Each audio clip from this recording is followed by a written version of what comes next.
my deafness is hereditary deafness that seems to be mostly in the females, like my sister and my mother and my grandmother. When I was about 14, I had my first hearing aid when I was still at school.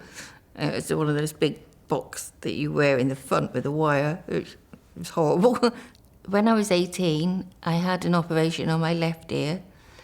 But after the operation, I got infection. It was quite severe. And I ended up losing the whole hearing on that ear. So from then on, I've never heard in my left ear. So it meant I was totally dependent on hearing in my right ear. Over the years, I got to the point where without my hearing aid, I couldn't hear anything at all, not even the sirens on a fire engine, things like that. So I was totally dependent on the hearing aid, but it wasn't very clear sounds on the hearing aid. And so I underwent all the tests to see if I met the criteria. And one of the biggest things that I probably did wrong was because I spent my whole life guessing words, missing words in sentences I didn't hear, and so your brain works out what you think the missing word is and you say it. Anyway, probably a couple of years later, I was assessed again, and meanwhile my deafness got worse, and so this time I did meet the criteria, and so then it was recommended that I have a cochlear implant.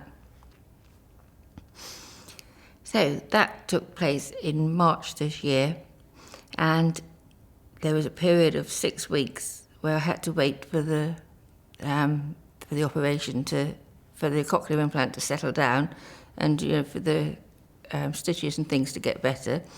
And so there was 6 weeks before they did the switch on, and during that time, because I only hear in one ear anyway, I didn't hear anything at all. So that was quite difficult, but I knew that it was going to happen, and so I was prepared.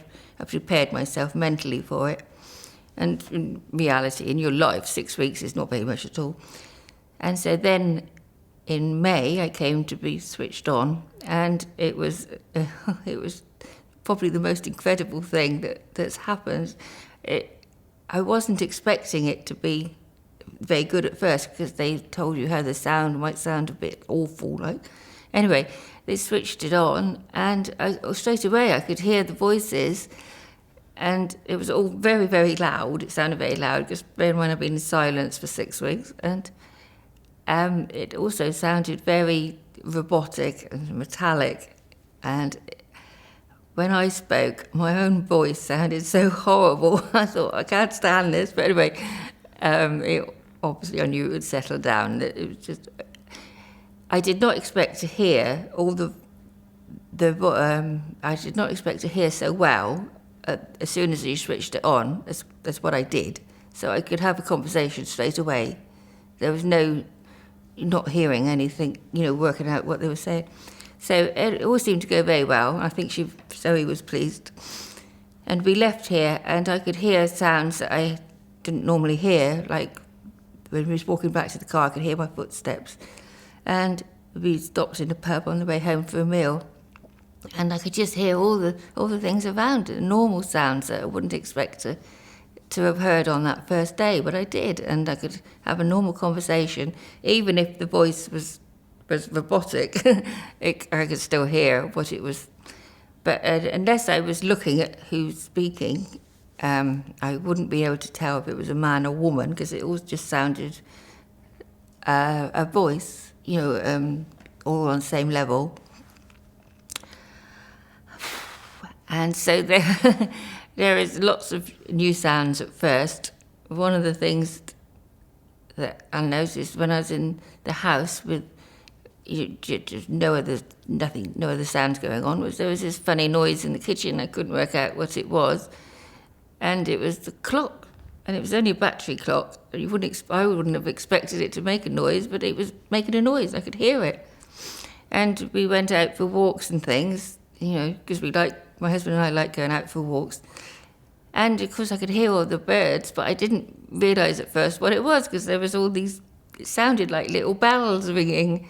And I asked Gordon what the bells were, and they were birds. But once I realised they were birds, I could hear them, but it just didn't sound like birds at first. Well, of course it does now. But now, generally, voices don't sound robotic now. There might still be a bit of a problem and I'm listening to telly. If I'm not looking, I sometimes not sure if it's a man or woman. But when somebody's been talking for a few minutes, when they sound a bit strange at first, when they first start talking, after they've been talking for a few minutes, they start to sound very normal. Of course, I can tell then if it's a man or a woman. It's made a lot of difference to my life completely, because I can hear very well now. I can hear from a distance. If my husband's actually in another room, I could still hear him. And like at work, when I had my hearing aid, people used to have to come and talk to me, stand next to me to talk to me. Whereas now I can, like most people, I can hear, a few feet away quite comfortably. And so I'm more involved in all what goes on, and it's made me feel more confident. And likewise, when we're with people socialising, I before the cochlear implant, when I was with my hearing aid, I'd got to the point where when there was a group of people, it was very difficult to join in the conversation because I didn't know what they were talking about. So I would quite often not bother. I'd just sort of sit and, And so my confidence gradually diminished. Anyway, now I feel back to where I used to be, quite confident and quite happy to talk to people. Compared to when I used to wear hearing aid, the sound with the cochlear implant is a lot clearer. I can hear whole words, whereas before I think I probably only heard parts of the words, but it's very clear and it's just fantastic.